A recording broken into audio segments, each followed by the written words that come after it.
Il y a un an, c'était le début des Gilets jaunes en France. Alors, est-ce que c'est l'étincelle qui a mis le feu à la plaine ou est-ce que c'est simplement la rencontre de toutes sortes d'impatiences? Toujours est-il que depuis un an, cela s'est répandu partout ailleurs, de manière encore plus massive, encore plus populaire, encore plus inventive. C'est le cas au Chili, c'est le cas en Algérie, c'est le cas au Liban, c'est le cas en Irak, c'est le cas en Iran, c'est le cas à Hong Kong et on pourrait citer plein d'autres exemples. Alors c'est de cela dont nous allons parler pour terminer cette soirée d'avant le 5 décembre, sur l'inventivité des mouvements populaires, ce qui surgit au plus profond de la société. Alors nous allons en parler d'abord avec vous, Alain Berthaud. Vous êtes chercheur, vous êtes à la fois universitaire et en même temps lié à des centres de recherche à Paris 8. Vous vivez à Saint-Denis, c'est pas indifférent. Et comme une sorte d'anticipation, vous pouvez taper sur le net, vous tapez Alain Berthaud, anthropologie du présent. Vous êtes quelqu'un qui, depuis des années, s'est mis, comme d'autres surveilleraient des incendies, à regarder les émeutes, les soulèvements de par le monde. Et au début, moi, je regardais ça et je me disais, mais il mélange les carottes et les navets, tout ça n'a pas de rapport et tout. Et je viens de dire, c'est peut-être le contraire.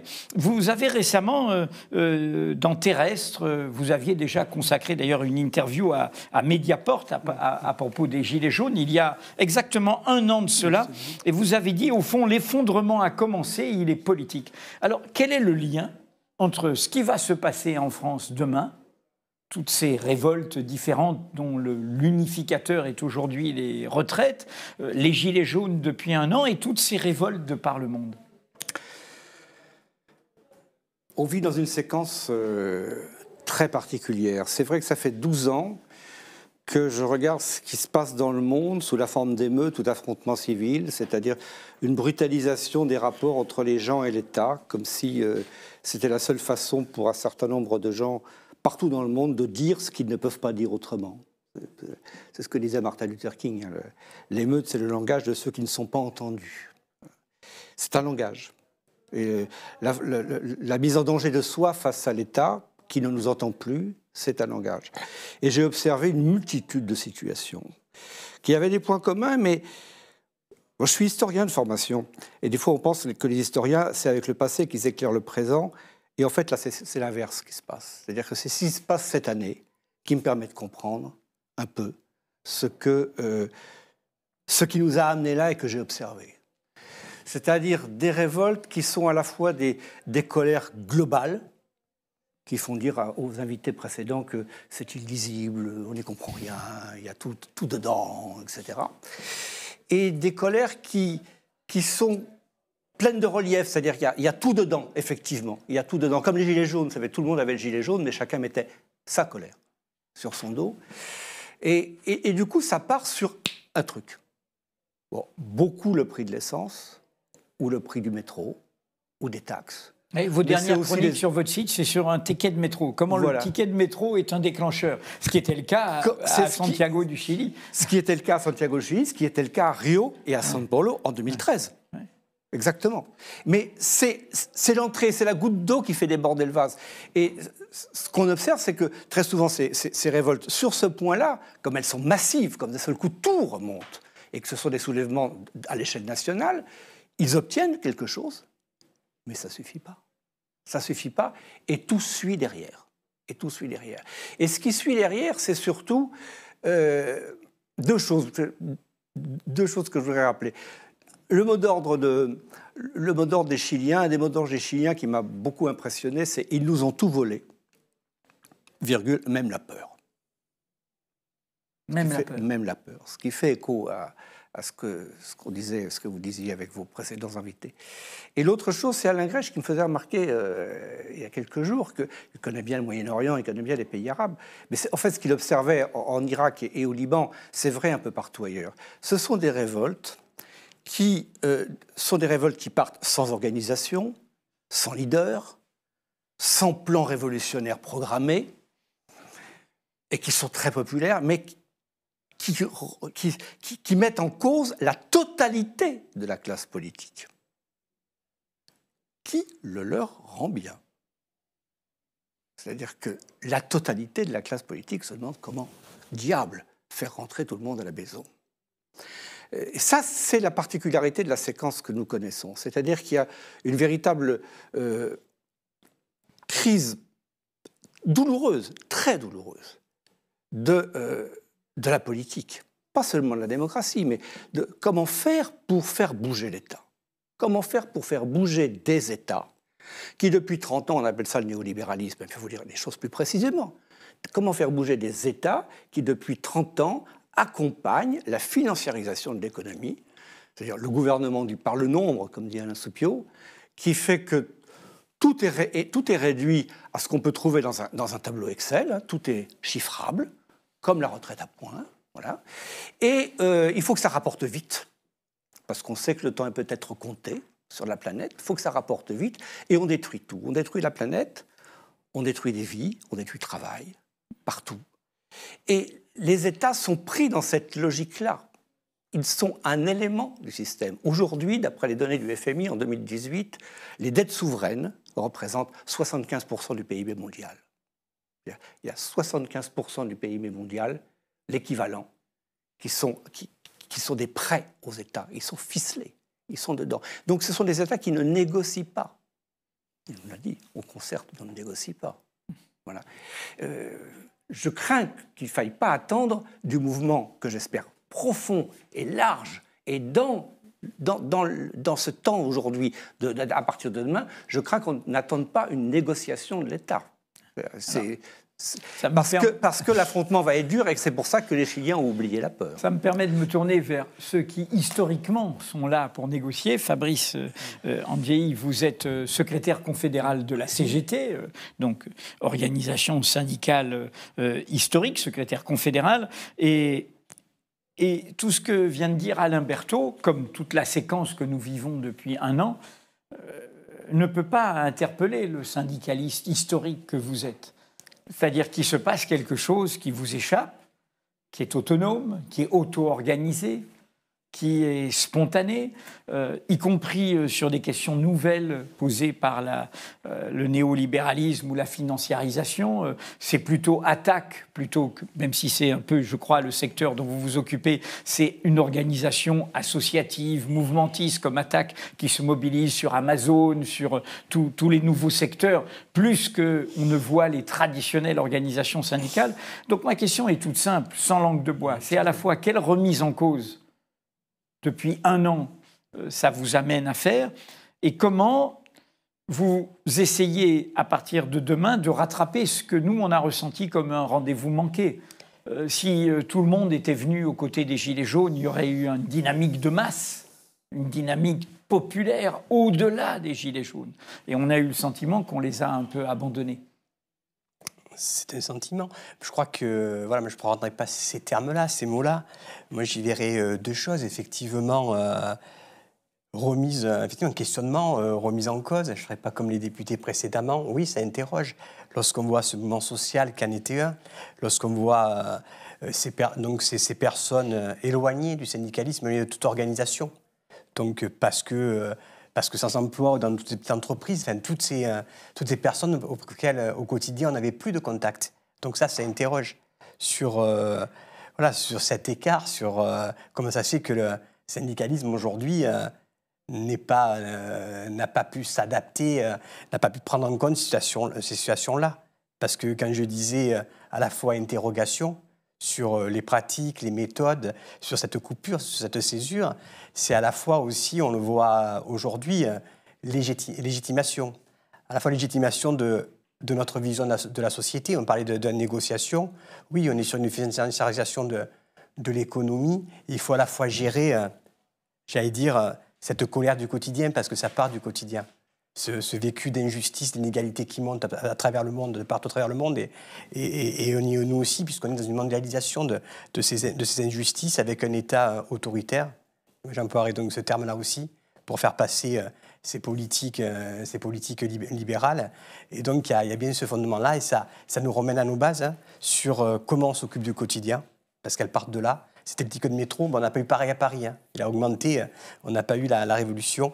Mais comment aussi on porte notre visée de transformation sociale, de transformation de la société. Et donc ça nous ramène nos valeurs, à nos gènes, à la CGT en tant que syndicat révolutionnaire, hein, dans ce sens-là du terme. Donc oui, ça nous interpelle. Et donc, comme on est au diapason d'un mouvement populaire, et en même temps, la légitimité, c'est aujourd'hui, moi, ce que je revois le 5, donc demain, c'est, et on a discuté avec les Gilets jaunes, hein, c'est le fait d'aller en point, ça ne suffit pas. Aujourd'hui, la finalisation, on peut la combattre qu'en bloquant l'économie, mais au sens premier du terme, hein, par l'arrêt de travail, par la grève. Et ça, je vois que ça redonne sens et valeur pour arriver à l'arrêt de travail. Il faut une structuration, il faut une organisation, mais il ne faut pas une organisation qui soit aveugle, il faut une organisation qui soit à l'écoute, qui pratique la démocratie, et c'est ce qui se fait agir par agir réellement. Moi, je l'ai vécu dans mon syndicat. Je ne suis pas des grands corps constitués. Moi, je viens de la fonction publique territoriale, hein, voilà, du Var, sans à mon accent, d'un conseil départemental. Et il y avait très longtemps, mais j'avais peut-être pas connu ce mouvement de démocratie. Et c'est peut-être pas, évidemment, peut-être c'est le reflet, peut-être ce qui s'est passé avec les Gilets jaunes, hein, où le syndicat consultait sur tous les lieux de travail, c'est assez grand, hein, les syndiqués, les salariés, pour discuter de qu'est-ce qu'on faisait, comment on le faisait, avec des... je pense qu'on y reviendra, avec donc des modalités un petit peu différentes. Je prends Toulon, ma ville du département, il y aura 9 cortèges qui vont converger. Voilà, donc ça, on prend des nouvelles formes. Et donc, oui, voilà, on reste pas nous droit dans nos bottes, on regarde et on doit s'adapter. Et le signe, là aussi, qui conforte, vous parlez de ce que je m'occupe aussi aujourd'hui de la syndicalisation des travailleurs des plateformes. Des coursiers, des dévouements particuliers. L'ubérisation du travail. Et ce qui est intéressant, c'est que ces salariés-là, jeunes pour la plupart, aujourd'hui découvrent donc les vertus du syndicalisme, mais pas un syndicalisme qui est pyramidal, hein, qui n'est pas descendant du haut vers le bas, mais où ils prennent en main leur destin, leurs actions, leurs revendications, ils vont construire ensemble. Et par exemple, je prends à Lyon, ils seront, le nombre qu'ils seront, mais dans l'action, ils ont tenu un peu comme des piquets de grève, c'est la forme moderne, devant les restaurants, donc pour donc se mettre à l'écoute et discuter avec les livreurs qui viennent prendre les repas, pour leur dire le 5, vous ne faites pas de livraison. Vous voyez, on retrouve là donc, le monde de demain, les pratiques ancestrales, et on voit bien le lien commun, la cohérence et, je veux dire, toute la véracité et l'acuité de cette question-là. Alain Berthaud le disait tout à l'heure, il ne suffira pas d'une journée de grève plus ou moins générale. Je confirme, mais la volonté des... Et là, ça ne vient pas d'en haut non plus. Hein. On aura une réunion téléphonique demain avec nos organisations qui elles-mêmes ont des réunions téléphoniques avec les AG des syndicats et des salariés qui ont déjà pris des décisions de reconduction. Votre sensibilité, c'est qu'il faut une grève reconductible. Ah ben oui, bien sûr. Je pense que tout le monde est conscient. En tant que secrétaire confédéral de la CGT, vous êtes favorable à une grève reconductible. Vu la situation dans laquelle on est, avec un gouvernement aveugle, qui ne voit pas les choses, qui n'écoute pas non plus et qui agit avec violence, parce que la violence, elle est d'État aujourd'hui. Elle est bien d'État et par la politique sociale et par l'instrumentalisation de la police. Hein, parce que moi, je n'ai pas vu donc un seul procès aujourd'hui. Il y a plusieurs mises en examen, mais je n'ai rien vu d'aboutir. Je crois, un CRS. Voilà, pour pas grand-chose au final. Mais oui, bien sûr, qu'aujourd'hui, on ne peut être que dans un mouvement dur, parce que long et dur, parce que massivement en grève, pour toucher où là, ça fait mal. Hein. Vous savez, on parlait de 95, on peut faire le rapprochement. 95, c'est le patronat qui a dit à Juppé, ça s'arrête. Moi, je pense que si on tient jusqu'à Noël, le MEDEF d'aujourd'hui fera comme le MEDEF d'hier. Hein. Et Macron obéira comme a obéi Juppé hier. Alors, en même temps, depuis 1995, il y a eu la révolution numérique, tout ça, donc il faut autrement paralyser le pays. Ce n'est pas uniquement arrêter les chemins de fer. Tout à fait, pour paralyser le pays, il faut arrêter d'autres secteurs. Bien sûr, mais c'est pour ça que demain, on parle beaucoup des cheminots, on parle des transports, mais nous, ce qu'il y a d'intéressant, je parlais des travailleurs ubérisés. Ouais. Ça, c'est intéressant, comme le nombre de petites entreprises qu'on ne verra pas, que le gouvernement ne peut pas voir, mais qui seront obligés de voir, hein, et en province notamment, qui vont arrêter le travail.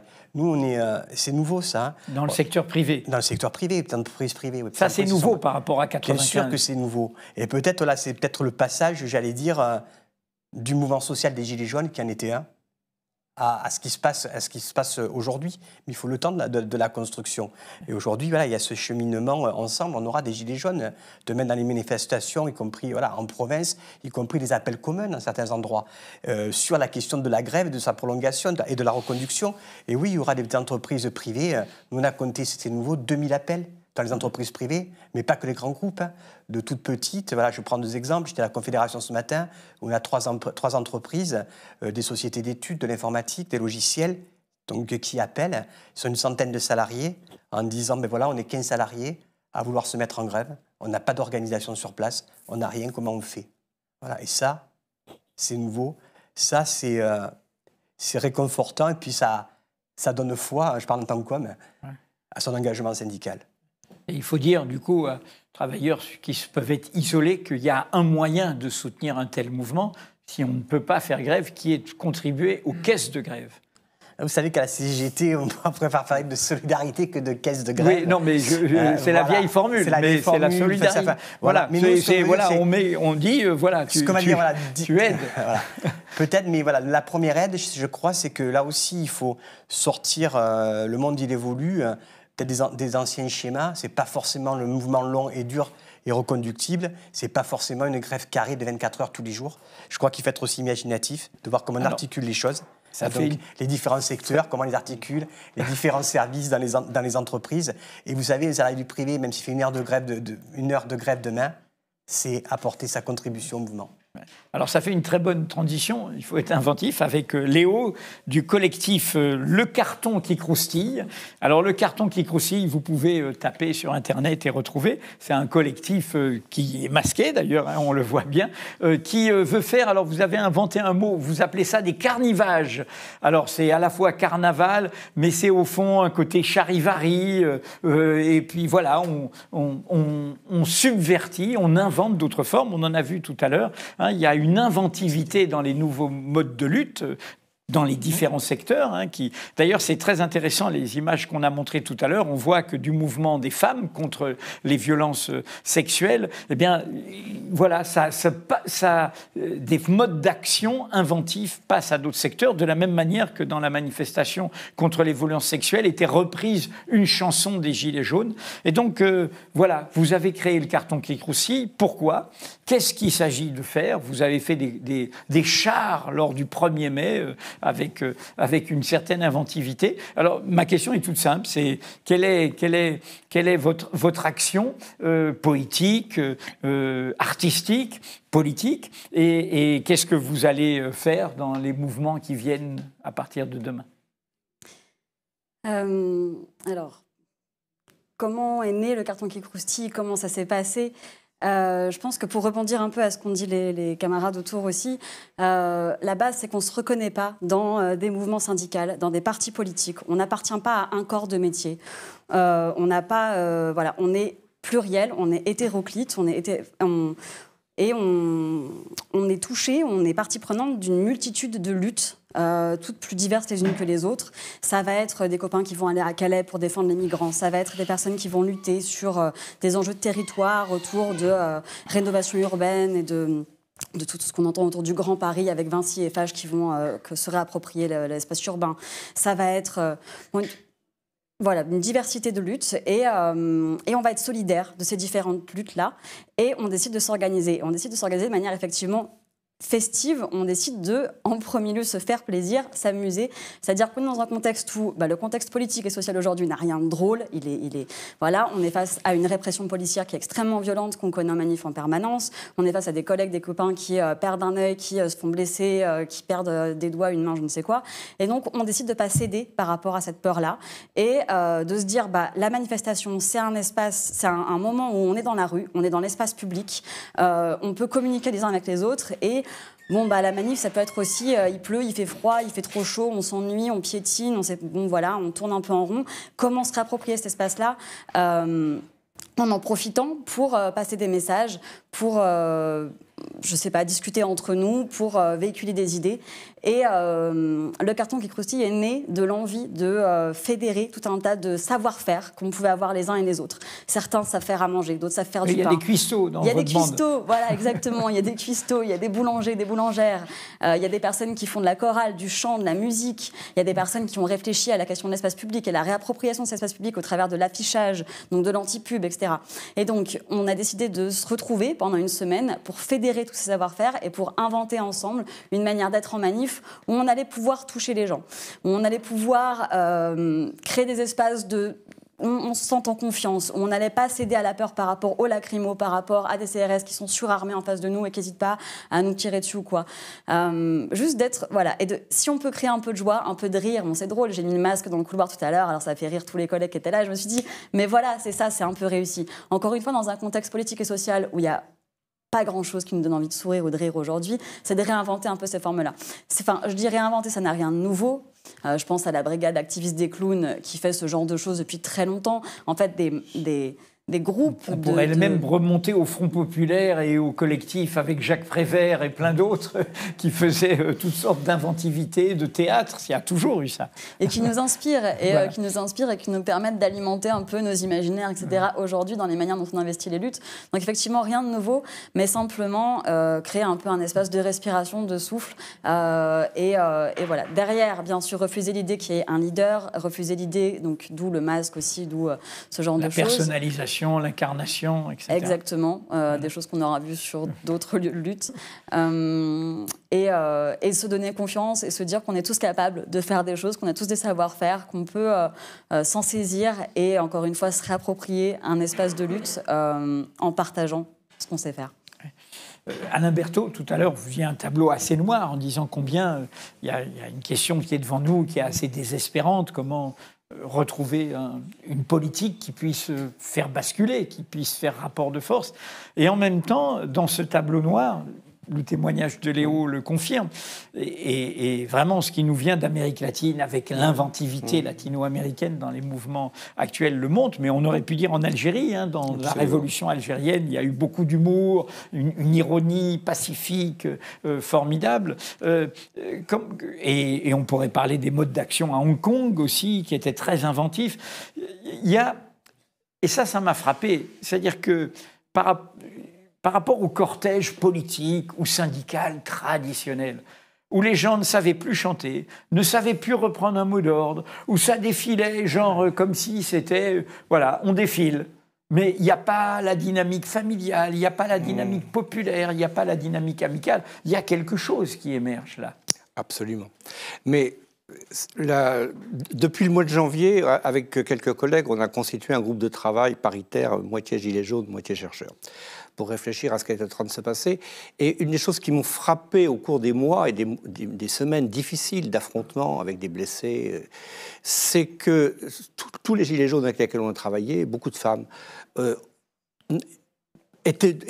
portaient un bonheur et une joie dans ce mouvement, malgré la peur, malgré les affrontements, la joie d'être vivant. Il y a quelque chose qui est de l'ordre du soulèvement du vivant, face à la numérisation et à la financiarisation de tout, et la joie d'être ensemble et de pouvoir le dire ensemble. C'est quelque chose qu'on ne doit pas abandonner et qui, je trouve, se manifeste effectivement dans les formes d'occupation de l'espace public de façon beaucoup plus forte que dans des défilés qu'on a connus avant. Et je sais que dans quelques réunions interprofessionnelles, en tout cas dans la région où j'habite, dans la ville où j'habite, il y a eu des discussions là-dessus, sur la forme de la manif, la manifestation demain. C'est-à-dire pas retomber dans des formes extrêmement formalisées et de représentation de sa force, qui était celle qu'on a mis en place en fait dans les années 70. Il y a eu tout un, avec des grandes banderoles, des ballons, etc. Il y a quelque chose d'autre qui s'est passé cette année, qui manifeste autre chose, qui porte autre chose, qui porte aussi des savoir-faire. Parce que c'est pas seulement des revendications, c'est aussi un vivant qui dit on est aussi compétent que vous, peut-être plus, pour gérer la situation, et c'est pas de la concertation. Écoutez, il y a une vieille formule des apatistes, il nous faut un gouvernement obéissant, mais je pense que c'est ça qu'on a besoin là aujourd'hui. tout ce qu'on vient de se dire fait son chemin dans une centrale comme la CGT? Je pense, elle fait son chemin et puis ça s'exprime aussi. On disait, voilà, Paris n'est pas que la France. Moi, je sais, on va se parler vrai, on va se parler franc, que dans bon nombre de manifestations, maintenant que j'ai mon mandat, mes responsabilités donc, à Paris, je trouvais beaucoup plus festif quand je défilais en province, dans mon département et dans ma ville, avec une fanfare populaire, etc. Voilà, on avait donc, effectivement, on l'a dit, ça a toujours existé. Il y a des endroits où ça se fait. Hein. Donc on peut être en colère, hein, avoir y compris une haine contre la politique qui est menée, et ça c'est un sentiment de classe. Mais la lutte, elle est quelque part aussi joyeuse et festive. C'est un sentiment d'exaltation dans la lutte aussi. Et donc, il faut que ça s'exprime à travers les modalités et les formes aussi. Et je pense que là, effectivement, il y a aussi, je veux dire, des différences entre Paris et la province sur ces façons-là, où on a des choses tout aussi, je veux dire, dures, sérieuses, revendicatives, qui s'expriment sous d'autres formes. Hein. Voilà, donc, on a une fanfare qui est connue chez moi, la fanfare du Redon, donc à Draguignan, c'est ma ville. Et voilà, qui ouvre les cortèges. On va parler de fanfare tout à l'heure, avec la fanfare invisible. On va terminer avec eux. C'est ça. Léo, pardon.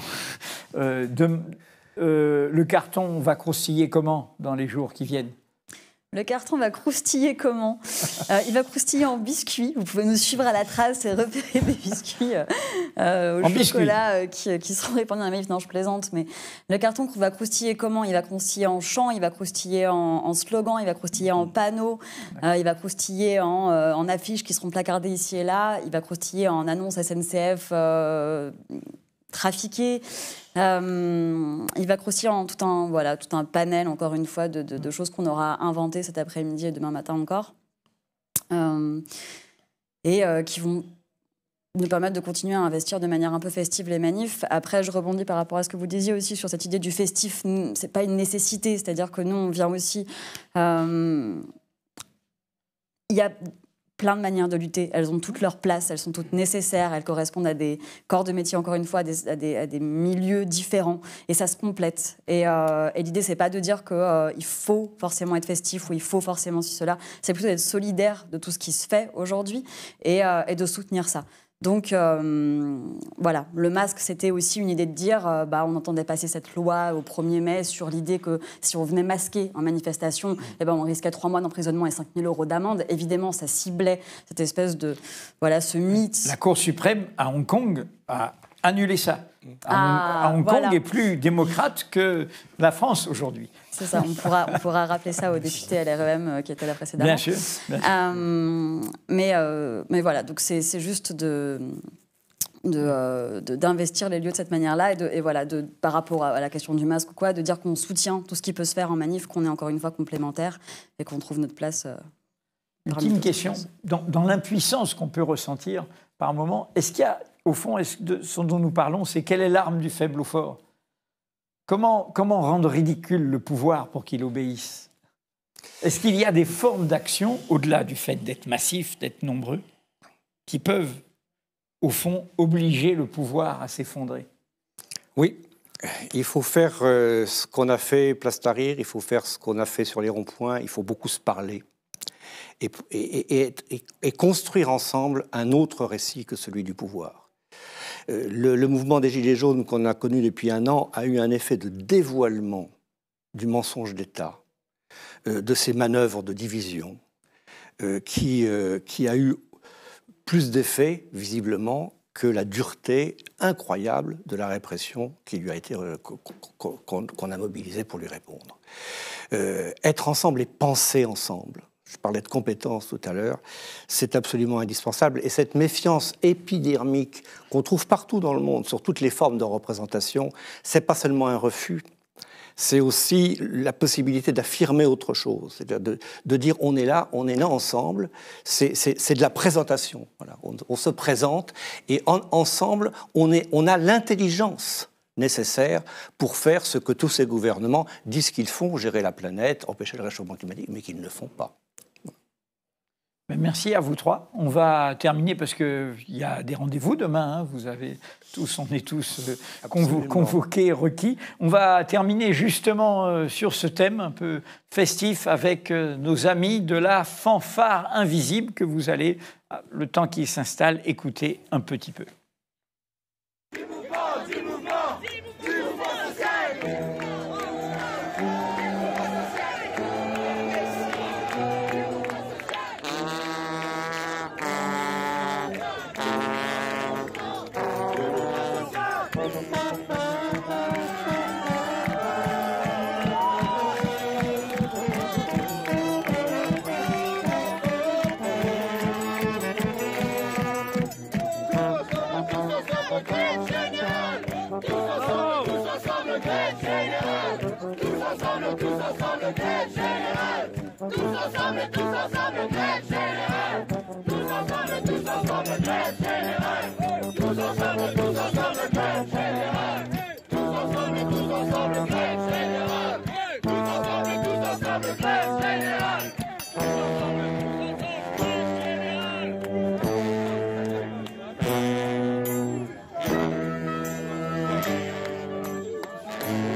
Si vous voulez les écouter à nouveau, il faut aller manifester demain. Parce qu'ils sont là, 3 d'entre eux, mais ils sont beaucoup plus nombreux. C'est la fanfare invisible. Voici ce que dit leur manifeste. Parce que nous vivons une ère d'inquiétude et de tristesse où la conscience de la complexité du monde nous plonge dans l'impuissance, où le futur se révèle lourd de menaces, nous décidons de mettre en place les conditions d'une résistance joyeuse, capable d'épaissir le tissu social. Et donc, vous les avez vus agir. Alors, ils sont là, pas d'incarnation, je ne connais aucun nom, aucun prénom, trois d'entre eux. Ma première question, pour terminer cette soirée d'avant le 5 décembre, c'est au fond, comment vous est venue cette idée de transfigurer les manifestations, de les rendre joyeuses et créatives, et non pas des rituels tristes, sans effet et répétitifs. Je commence par vous. Allez-y. Parce que c'est très important de transmettre la joie aussi dans la lutte. Et que la lutte, c'est pas que de la douleur. La lutte, c'est aussi l'espoir. Et que je vais pas parler au nom des autres, mais en tout cas, je pense qu'on partage quand même ça au sein de la fanfare invisible. C'est que la joie, d'ailleurs... Voilà, on en parlait tout à l'heure. La joie, c'est très important dans la lutte. C'est-à-dire que s'il n'y a pas d'espoir, s'il n'y a pas quelque chose qui fait penser que ça peut s'améliorer, tout ça, et ben oui, après, on peut pas le faire, on peut pas y arriver. Donc, je pense que moi, en tout cas, et je crois pas être la seule dans cette fanfare à penser comme ça. Si on est là dans les manifestations, c'est aussi pour transmettre ça. Voilà, que la lutte, c'est aussi l'espoir. Personnellement, vous êtes musicienne au départ, vous êtes comme... Personnellement, j'ai découvert en tout cas mon instrument grâce à la fanfare invisible. Ah d'accord. Et quel est-il? Le tuba. Le tuba, d'accord. Donc c'est aussi un lieu où on se convertit à la musique. Exactement, c'est un lieu où on apprend beaucoup. On apprend politiquement surtout. On apprend musicalement bien sûr parce qu'on est... on espère devenir ou être des musiciens. Mais en tout cas, c'est important cet endroit de transmission.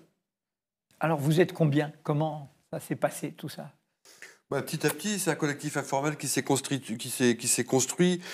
sur ce sentiment d'appartenir et de s'accrocher à un mouvement social. Vous avez commencé quand? Ça fait 10 ans. 10 ans maintenant. Ça fait 10 ans. Après, on n'a pas inventé l'eau chaude. On s'inscrit dans la continuité d'actions populaires tournées autour de la musique des cuivres.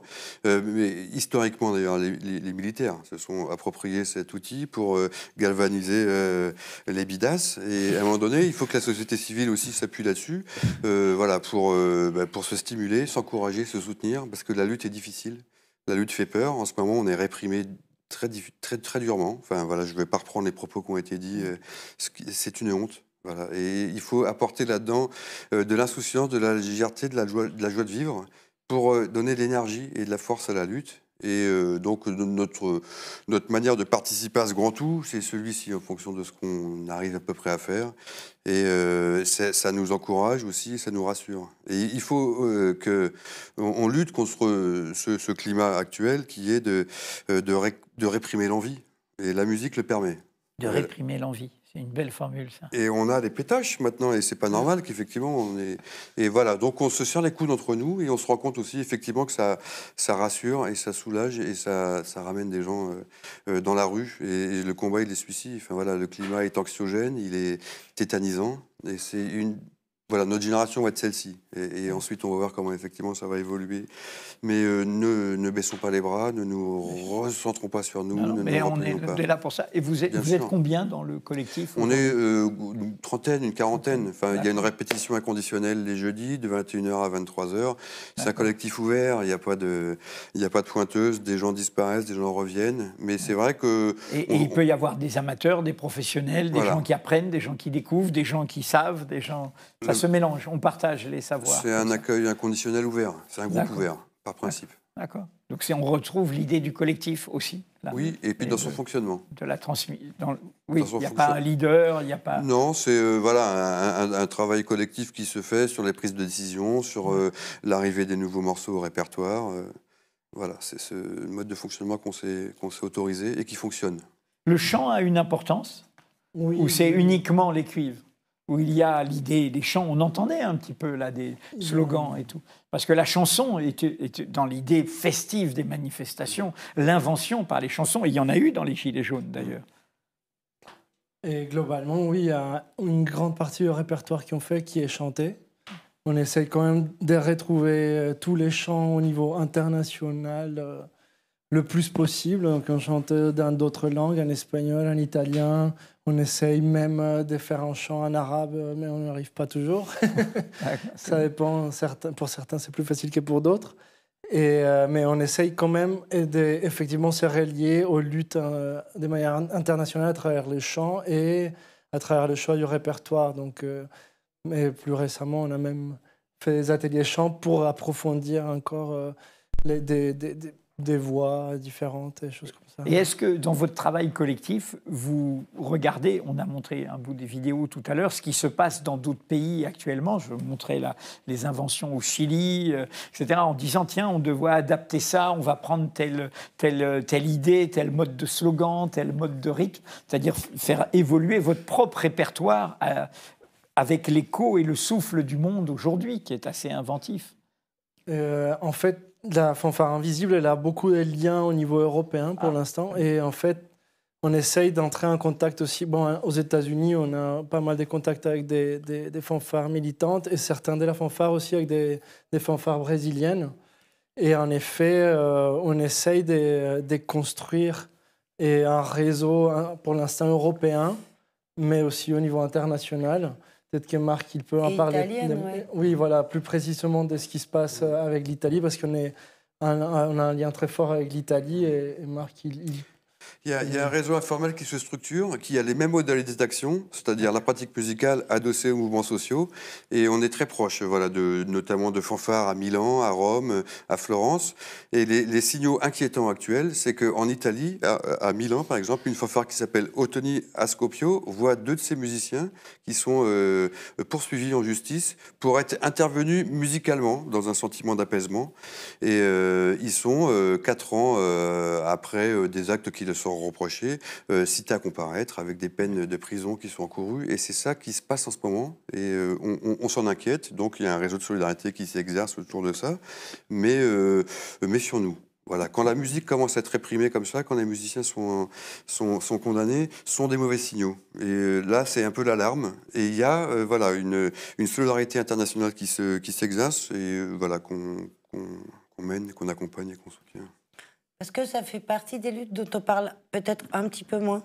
Mais en tout cas, l'accès à la culture pour tous, c'est-à-dire que nous, on pratique un accès à la musique, on essaye de le pratiquer avec toutes les comment dire, voilà, les bémols qu'on peut mettre à ça. En tout cas, on essaye d'accueillir tout le monde et mais cet accueil à la culture pour tous, c'est quelque chose qui est en train d'être complètement réprimé dans notre société et partout dans le monde. Et c'est quand même une arme importante. Je ne dis pas que c'est la seule, je ne dis pas que c'est la première et tout ça, mais je trouve que c'est quand même quelque chose qui permet de relier à la fois les jeunes, les moins jeunes, mais c'est à la fois la transmission, apprendre à réfléchir, apprendre à comprendre, apprendre à avoir un esprit critique par rapport à ce qui nous arrive, c'est très important. Et ça, je crois que, à part la culture, et la musique en fait partie, mais pas que, bien sûr, mais en tout cas, je pense que c'est très important de défendre ça et que c'est pas toujours, comment dire, en avant, parce que c'est peut-être pas toujours l'urgence, effectivement. Des fois, l'urgence, c'est de manger, mais on se rend pas compte que, en fait, pour savoir comment lutter pour avoir le droit de manger, il faut aussi avoir les mots. Parce que les gens qui ont le pouvoir, ils ont les mots. Je veux dire, ils ont cette culture. Ils savent écouter de la musique savante, etc. Et je trouve que c'est très important de permettre et de défendre le droit, l'accès à la culture, à l'éducation populaire qui est en train de se faire zigouiller en ce moment. L'éducation populaire, ça n'a plus... C'est presque un gros mot maintenant. Alors, c'est récupéré. Mais vous la réinventez. C'est tout l'enjeu de tout ce qui se passe. Oui. C'est de la réinventer par en bas, puisque de recréer un nouveau rapport de force. Vous avez employé un mot en avant. La fanfare invisible, dans les manifestations, et notamment dans la période récente où elles ont été réprimées, elle se met où ? Je dis ça parce que, si j'ai bien compris, quand il y a des violentes charges policières, vous servez même de refuge. Des gens viennent vers vous en se disant « la fanfare va me protéger ». Alors, est-ce que ça marche ? Est-ce que ça marche que, au fond, l'arme, tout d'un coup, va des rétros, c'est la culture, c'est la musique, et le CRS fait demi-tour, ou le gendarme mobile ? Non, mais je pose la question. C'est-à-dire parce que c'est une idée très poétique, cette idée de se dire qu'il y a une charge policière, et au fond, où est-ce que je vais aller me réfugier ? Oui, à la fanfare. C'est un peu le but, mais après, c'est au service de quoi ? Il s'avère qu'effectivement, dans ce marasme actuel, voilà, il faut faire face, et la musique le permet. Et elle rassemble des gens qui sont dans un désarroi politique, dans un moment où, effectivement, il y a une disqualification des corps intermédiaires. Mais il y a une énergie, une volonté, et celle-ci, effectivement, se retrouve. Alors après, notre credo à nous, c'est d'être une fanfare adossée aux mouvements sociaux. On s'est rendu compte avec les Gilets jaunes, effectivement, de la capacité d'entraînement qui était la nôtre. Et à un moment donné, effectivement, un peu dans ce désarroi, les gens sont derrière nous, quoi. Donc on avance, mais après, voilà. Vous ne faisiez pas de la figuration, là. Vous étiez au cœur de la dynamique du mouvement. Voilà, ça nous questionne aussi, y compris par rapport aux différentes sensibilités qui sont les mais ce n'est pas nôtres. le marasme. Je vous reprends, parce que vous disiez le marasme, mais au fond, cette année que vous avez vécue, elle vous montre une dynamique possible. Elle est stimulante, elle est encourageante, et effectivement, ce sont des perspectives qu'il faut suivre, et après, voilà, mettre du sens par rapport à ça. On oublie, effectivement, on parle d'écologie, on parle de la problématique, effectivement, ce sont les causes de toutes ces problématiques, et à un moment donné, effectivement, c'est comment mettre des mots et de la musique sur ce climat actuel, enfin, même des politiques qui sont dans des gestions, mais on ne fait plus de politique. Enfin, les gens qui sont en place maintenant, ce sont des gestionnaires de l'activité financière, et voilà, la musique doit s'en distinguer, et c'est du comburant, c'est du carburant, et il faut rassurer les gens. Effectivement, il faut sortir dans la rue et se raccrocher à ces mouvements aussi. Est-ce que vous me trouvez idéaliste si je dis que tous ces gens que vous décrivez, c'est un monde mort en même temps ? Ils étalent la culture comme on étalerait de la confiture. Ils ont du baratin au lieu de mots. et que ce dont nous parlons, même si on ne sait pas, bien sûr, hein, les luttes, il n'y a pas d'assurance qu'elles gagnent. Mais en même temps, c'est ça la vie. Ouais, enfin, nous sommes le principe de réalité, et voilà, ce moment-là, nous sommes dans un creux historique, et utilisons les armes qui sont anciennes, mais voilà, quand c'est juste et légitime, voilà, ça va devenir, et malgré le contexte, on reste enthousiaste, on reste mobilisé, et voilà, la musique est un bon vecteur. On l'utilise et on se l'approprie pour... Et des armes qui crèvent les yeux à personne, et des armes qui mutilent personne, et des armes qui empêchent personne de parler, et qui permettent à tout le monde de s'exprimer. Et c'est pas la même chose, franchement. Pour le moins. Vous avez dit que le tuba était votre instrument, vous? Moi, c'est le trombone à coulisses. Oui, on vous a vu d'ailleurs. Oui. Et vous? Et moi, je joue du saxophone soprano. Saxophone soprano. Oui. Vous n'avez pas amené vos instruments là? Vous n'aviez pas envie? Non, c'est la notion du collectif. C'est la notion du collectif. On ne va pas pouvoir finir en musique alors. Non. Et juste une prévenance. Enfin, effectivement, donc dans les manifestations, on est beaucoup impacté par les gaz lacrymogènes. Pendant que vous jouez en même temps. On joue, on souffle, et en fait, c'est peut-être cette peur ou cet enthousiasme collectif qui nous fait résister aussi à ces gaz. On verra peut-être que dans 10 ans ou 15 ans, ces gaz sont toxiques. Et qui sont des conséquences sur les corps, voilà. Sur la santé. Et donc, on invite aussi la police à faire jouer un certain droit de retrait parce qu'ils en bouffent beaucoup. Donc il faut eux-mêmes sont exposés. Donc, vous pensez aux class action des policiers dans 15 ans sur le fait qu'ils ont des cancers à cause de ce qu'on leur a fait faire. Les marchands de gaz ont des beaux enfants, mais effectivement ceux qui les utilisent sont aussi impactés. Donc il faut qu'il y ait une réflexion collective qui s'exerce autour de ça. Mais nous, voilà, on a le sentiment on a l'humour passe sans rire de la fanfare invisible. Voilà. C'est nécessaire, c'est vital. Il faut... Bon, rendez-vous demain. Demain, on y sera. Vous serez dès la gare de l'Est? Gare de l'Est avec Sudrail qui nous accueille. Vous êtes avec Sudrail et vous faites tout le chemin? Et puis ensuite, on va se laisser porter à l'inattendu, au moment à l'événement, donné, à la spontanéité. D'accord. Vous n'allez pas en région, vous restez à Paris en général? Alors, il y a des collectifs régionaux qui se mettent en place. À votre image. Voilà. En Bretagne, notamment. En Bretagne. Ouais. Il y a des bagades invisibles du mouvement social. On a des camarades à Draguignan, avec la Redonne. La fanfare de la Redonne. D'accord. Dont on a parlé à l'instant. Très bien. Bon. Merci à vous toutes et tous. Et donc, merci d'avoir suivi ce Mediapart Live sur Mediapart qui ne vit que du soutien de ses lecteurs et qui est à votre service, au service de vos espérances et de vos résistances. Merci.